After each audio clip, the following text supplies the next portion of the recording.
Okay, so here's the thing.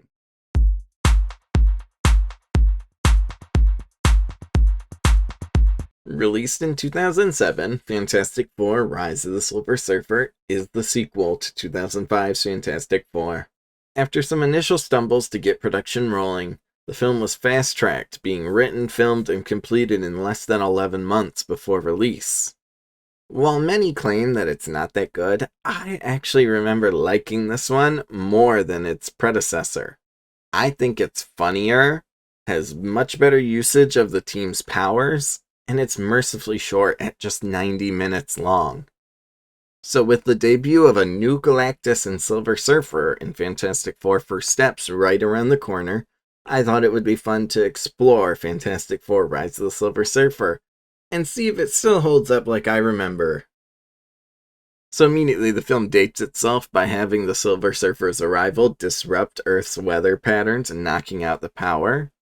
Like, sure, bro is aura farming, but they also note that the extreme weather is odd and a signal of something going wrong, versus today we just have blizzards in Texas. We wouldn't even know the surfer is here. Meanwhile, Sue and Reed are getting married and have to fly back to New York for the wedding. Where are they and what have they been doing? Don't think about it too much. Right off the bat, I think this plane scene is very cute and very funny. You have Reed stretching to steal storage space while Johnny flies himself. Meanwhile, in Latveria, the very dead Doctor Doom from last movie is brought back to life by the Surfer's energy. Like I said in my previous video, I would have thought the Doom tease at the end of the last movie would never be fulfilled on, so it's very surprising that literally in the first 15 minutes of this movie, here we are, Doom is back. And Johnny throws Reed a bachelor party. And during this party, the Thing gets drunk and Reed does a bunch of stretchy dancing. And I know people would probably these days say it's cringe and awkward, but it's fun and more exciting than the lack of powers last movie. Unfortunately, the party is crashed by General Hager in the military, where I have to take a moment to say R.I.P. Andre Bauer. Doing some research for this video, I learned that this role was originally written as Nick Fury in the script, but they didn't get the okay from Marvel because Fox didn't own Nick Fury. Like I touched on in my Fantastic Four 1994 video, they attempted to use Mole Man, only to realize they didn't have the rights to the character. So I'm not sure why at this point in 2007, Fox didn't have a very clear list for their writers of, these are who we own, you cannot use Nick Fury. But they got around it by literally just scratching out Nick Fury and writing in General Hager. It's also at this point in the movie that we realize Sue is a real stick of the mud this time around. I don't like her at all at the start of this movie. She is shown as a bridezilla at the start of this movie, getting mad about Reed having a bachelor party. Something literally everyone does before they get married. She even remarks that she had a bachelorette party. And then when Hager asks Reed to build a device to track the surfer, she throws another fit. Which, can I just say, hello, Sue, it is the end of the world. Like, I have to do this. Our wedding is very important, but we're not going to be married long if the world ends. Meanwhile, in Latveria, Doom gets a makeover and kills another doctor. I say another doctor because he killed his doctor in the last movie too. This guy has to have, like, crazy insurance premiums at this point. And with this makeover comes Doom's disfigured face from the comics. Too bad I can't see it 90% of the time. It's concealed in shadow. And I do wonder if that's just because they didn't fully do all the makeup, or if it wasn't that great, but I wish we could have seen it in the light at least once. But it's time for the wedding, and we see that the team is loved by the public, which I think is interesting because they didn't do much last movie. I know Sue at the beginning of this movie says that they're like public heroes who are being sued by the city for property damage. But again, I don't know if they would be adored by the public. Especially because everyone still treats Ben like a freak. They all still cower from him and stare. This scene also includes Stan Lee's saddest cameo. Invitation, sir. I should be on that list. Name? Stanley. Yeah, nice try, buddy. No, Nice no, try. really, Nice I'm try. Stanley. Yeah. This cameo always made me so sad as a kid. Please let Stanley in. And like I said, Sue is a stick in the mud this whole movie, as now, the day of the wedding, she is panicking and saying she hates all the fame and she's worried about having kids and maybe they should just call this whole thing off. But thankfully she's talked down by Alicia, Ben's girlfriend. Speaking of Alicia, her and Ben are really cute in this movie, and Johnny asks the question we've all been thinking. How do you guys, That's none of your business. Okay, all right, I'm just concerned. I'd hate to wake up one morning and find out she was killed in a rock slide. I'll show you a rock slide. I have to admit, maybe it's the childish, immature part of my brain, but the rock slide joke really gets a chuckle out of me every time. And as the wedding ceremony begins, I can't help but notice that this crowd is very small for the wedding of the century. The whole first half of this movie, they talk about how Reed and Sue's wedding is the biggest thing in the world right now, but they have quite a small crowd at their wedding. Johnny even joked about it earlier that they have no friends, but like, do they actually have no friends?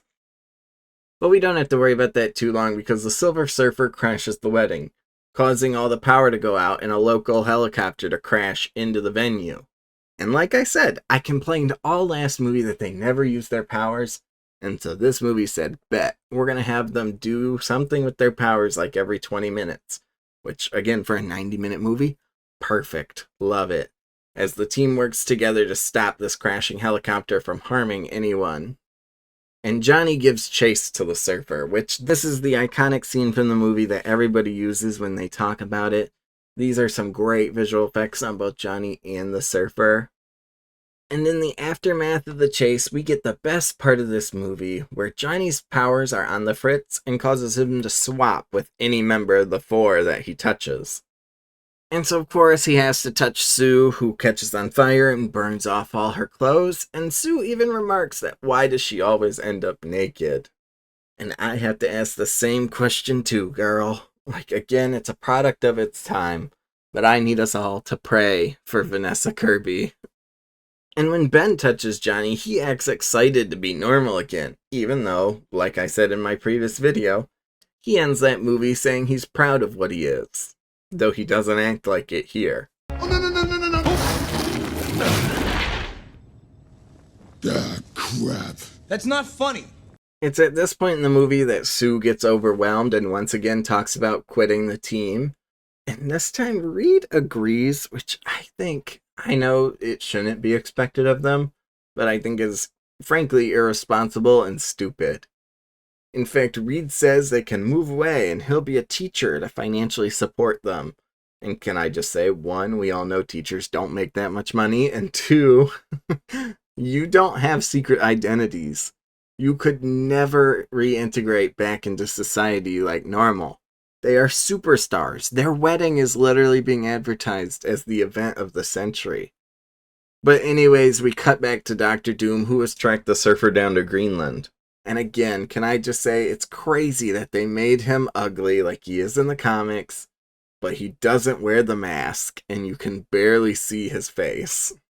And this is the first time in the movie we see the surfer speaking during the daylight. And can I just say that this is a great blend of two actors that we don't do that much these days. In this instance, Doug Jones is the body, while Lawrence Fishburne provides the iconic voice. Again, I think this is a great blend of the two actors, and something that's a bit of a lost art these days with CGI. Like, these days you just have Josh Brolin or Mark Ruffalo walking around in motion capture suits of the characters they voice. So it was kind of cool to see this and be reminded that there was a time where we had two different people playing a character. And as much as I bitched and moaned about not being able to see Doom's face, it doesn't matter because the surfer rearranges Doom's molecules and now he's returning to normal. Which I'm sure the production team said, thank God we don't have to do all that makeup anymore. We fast forward to our next action sequence where the team tracks down the surfer to London. And mind you, we're shown here that they get an alert and they know he's headed there. But when we cut to London, there are still so many people watching and going about their day Even the Eye of London is still running. And I know it's because we have to have civilians in danger to have our big action sequence, especially to have the Eye of London fall down, but we just chose not to issue an evacuation. They do work together, though. Again, I love how much they use their powers in this movie. That being said, they failed to catch the surfer, and so therefore the government, in a brilliant idea that, seemed out of nowhere, but then again, we look at the real world decisions of our government today, and the government decides that the Fantastic Four can no longer track the surfer down, and they need the help of Victor Von Doom. And I just have to say that again, I don't know if they have a kill rule or not in the comics, but Reed even thought they killed him. How are you still alive? No thanks to you four, that's for certain. Thankfully for the team, though, Doom is able to point out that the Surfer's power comes from his board, which is not a thing at all in the comics. In the comics, he has all the power. The board is simply a method of transportation. With the speed of off-camera action, they create the devices that will separate the Surfer from his board and begin to set them up in Germany. And it's at this moment that I realized I love that this movie has the location cards, because otherwise we're just in some random forest. And I have to say that the nerd speech Reed gives here during this scene is very Reed Richards. And the big jock who played quarterback in high school? Well, he's standing right in front of me asking me for my help. And I say he's not gonna get a damn thing unless he does exactly what I tell him and starts treating my friends and me with some respect. However, before they can completely separate the Surfer from his board, he intercepts Sue, where we get a Chekhov's gun, which, as I explained in my previous video, is a plot point that will come back later in the movie. In this instance, the Chekhov's gun is that Sue's shield does not work on the Surfer or his powers. I gotta admit, I'm a sucker for a Chekhov's gun, so I love that these two movies rely on them. And it's at this point that the Surfer reveals he's not the destroyer of worlds that they believe him to be, and he actually saves Sue from the military. And how does she thank him? But by knocking him off his board, which is rude. And it's crazy that, look at this. She doesn't even hesitate. And so, like I said, this movie's 90 minutes. We've got breakneck pacing, and I love it, because now we're off to the secret military base in Siberia, where the military trapped the team in a briefing room because they don't trust him anymore, remember? But they let Victor wander the facility free, and they tell him exactly where the board is. I mean, you can't make this stuff up. Like I said, when this movie came out, people probably said this was ridiculous. But again, with the current state of the world, I'd believe we'd hand over this all-powerful alien artifact to a supervillain. And I also just have to ask the military, on what earth do they think they can hold the Fantastic Four in this briefing room? The guards we see in this scene are just normal military soldiers with no special tech. At least when they capture the X-Men in these Fox movies, they have power dampeners. Ben can literally walk through walls. So because she can turn invisible, Sue easily slips out and questions the Surfer, where he gives Sue the heads up on Galactus via his tummy TV, which, again, is a ridiculous visual. But I guess, how else do you do it besides straight up telepathy? And I know when we see him on his tummy, we see that Galactus is a cloud. Everyone else has already complained about that. I'm going to talk about it a little later. It's also at this point that the Surfer reveals to Sue that the board is what draws Galactus in. So we're given our hook for the third act. Get rid of the board, get rid of Galactus. It's that easy. Unfortunately, the military foolishly grant Victor access to the board. But don't think about it too hard because, shocker, Doom betrays them, suits up, and takes the board. And can I just say, the all-silver suit goes kinda hard, I cannot lie. As well as the frozen in death effects they use for Victor's attacks. I think this is a really cool design. It gives a little bit of God Emperor Doom vibes, where he is all-powerful and it changes the color of his outfit. Classic comic book stuff. And so he literally blows himself out of the base, and again, I'm a sucker for the slapstick in these movies. I will not apologize, because Ben crushing Reed is very funny. Okay, that one hurt. Where's Reed?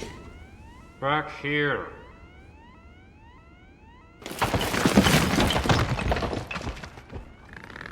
And if you thought Doom turning silver was cool, just wait, because it's time for the giant toy commercial as Reed summons the Fantasticar. And I freaking love this thing. It's an awesome design that was made to make awesome toys. And you can't miss the opportunity for product placement in the fact that it's a Dodge. And I think this is the best sequence of the movie. I think the way it splits up into these separate vehicles is so cool. Plus, the fight with Victor in the air is awesome. My only complaint during this sequence is I wish it was a little brighter. It is supposed to be all Galactus is eating the Earth, so everything's dark and dreary, and it makes it a little hard to see what's happening. But let's go for a spin, Eats. Let's all go for a spin! Victor is such a sassy smartass, and I love him for it. So their chase comes to an end when everyone crash lands in China. Because yes, during the Fantasticar chase, we were literally crossing countries. But don't worry about it too hard. During which Sue gets quote-unquote killed by Victor trying to save the surfer. Because again, we established earlier that her powers don't work on the cosmic board abilities. Like I said, I'm a sucker for a Chekhov's gun, setting something up and paying it off later. And yes, this is the ultimate end of the world. Galactus is here, and he's a big giant cloud. And I did some research for this video, and it seems that the reason he is a cloud is because they didn't want to show his quote-unquote true form, because they were going to do a spin-off movie. Additionally, production couldn't agree on a final design in the first place, so they decided to use the cloud for now, and again, we'll show his true form in the next movie. Which we all know obviously didn't happen. So in order to defeat Doom, they all give their powers to Johnny, which, again, awesome. No notes. Perfect toy. We're not getting a Super Skrull anytime soon from the Fantastic Four, so we might as well make Johnny a Super Skrull. This really feels like it's a product of the just wrap it up 90 minutes runtime plus the messed up production that this movie went through, because in this same scene, Reed suggests they separate Victor from the board with science, just like they did to the surfer earlier in the movie, but instead Johnny just literally takes all their powers and beats him off of it. And last time I mentioned that cooking him alive probably killed Doom, and don't worry, he is definitely dead now, as he sinks to the bottom of the bay. And in order to help make up for this whole messed up situation, Surfer revives Sue and kills Galactus, setting himself up for his own spin-off movie that, again, obviously never happened. So with the plot of this movie over, Sue and Reed come to their senses and decide they're not quitting the team. And despite the end of the film taking place in China, I guess Reed and Sue decide to have a questionably offensive Japanese wedding. Like, none of the people who are in attendance here were in their first wedding. They literally just decided, let's go get married right now, and I guess these are fans who live here? But they have to leave the wedding early because Venice is sinking into the ocean, according to an alert on Reed's phone. And can I just say, don't go, Reed. You're about to get cucked on your wedding day. Because I have to assume this is a hint or Easter egg at Namor, who is the on-again, off-again, flirtatious homewrecker with Sue Storm. And if you thought the four in the sky couldn't be beat last movie, it does, because this time they make it with the Fantasticar, which is the greatest ending shot this movie could ask for. But again, like I said last movie, they ruin it by having one little credit scene followed by a little post-credit that shows the surfer is alive. And I don't understand why these movies keep doing these 1 second later credit scenes. And I guess you could say this is technically before the time when we were doing mid or post-credit scenes in comic book movies. But ultimately, like I said, I think that Fantasticar shot is the best ending for the movie. And those are my thoughts on Fantastic Four: Rise of the Silver Surfer. I really do love this one. I think it's cheesy and fun and mercifully short. The cast is perfect, again, and the story is not perfect, but it's much more interesting than the last. There is constant power usage and fight sequences throughout this entire movie. The comedy is also so good and cheesy at times that I highly recommend you check it out for yourself. Watch it with friends. I'm not going to pretend like it's the greatest comic book movie of all time. You know, it's not going to beat The Dark Knight or 2012's Avengers.